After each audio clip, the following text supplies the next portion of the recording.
కర్ణుడు యుద్ధభూమిలో చావు అంచున ఉన్నప్పుడు కృష్ణుణ్ణి ఇలా అడుగుతాడు. పసి వయసులోనే తల్లి వదిలేసింది, ఎవరికి పుట్టానో తెలియదు, ఒకరికి సహాయం చేయబోయి రథం మట్టిలో ఇరుక్కుపోయేలా శాపం పెట్టుకున్నా, గురువు మీద ఉన్న భక్తితో ఒక కీడు పురుగు రక్తం వచ్చేలా కరిచినా లేవకుండా ఉన్నందుకు దానికి ప్రతిఫలంగా పరశురాముడు అప్పటి వరకు నేర్చుకున్న విద్య నీతో సమానుడైన వీరుడు ముందు చివరి క్షణంలో మర్చిపోతావు అని శపించాడు. బ్రాహ్మణ రూపంలో ఇంద్రుడిని నా దగ్గరికి పంపి నా కవచకుండలాలు అడిగేలా చేసింది నీవు. మరణం ఎదురుగా ఉన్న క్షణంలో కూడా నా పుణ్యాన్ని దానంగా తీసుకున్నావు. ఇంతకీ నేను చేసిన తప్పేంటి కృష్ణ అని కర్ణుడు కృష్ణుణ్ణి అడిగాడు. అప్పుడు కృష్ణుడు, చూడు కర్ణ, నేను కారాగారంలో పుట్టాను. పుట్టిన క్షణమే తల్లిదండ్రుల నుంచి దూరమయ్యాను.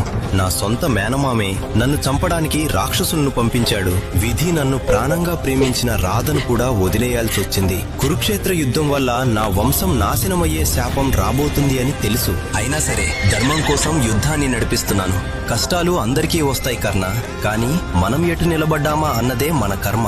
వీరుడివైన నీవు అధర్మం వైపు నిలబడ్డావు, అందుకే నీ జీవితం ముగుస్తోంది కర్ణ అని కృష్ణుడు వివరిస్తాడు. ఇలాంటి మరిన్ని స్టోరీస్ కోసం మన ఛానల్ ని ఫాలో అవ్వండి.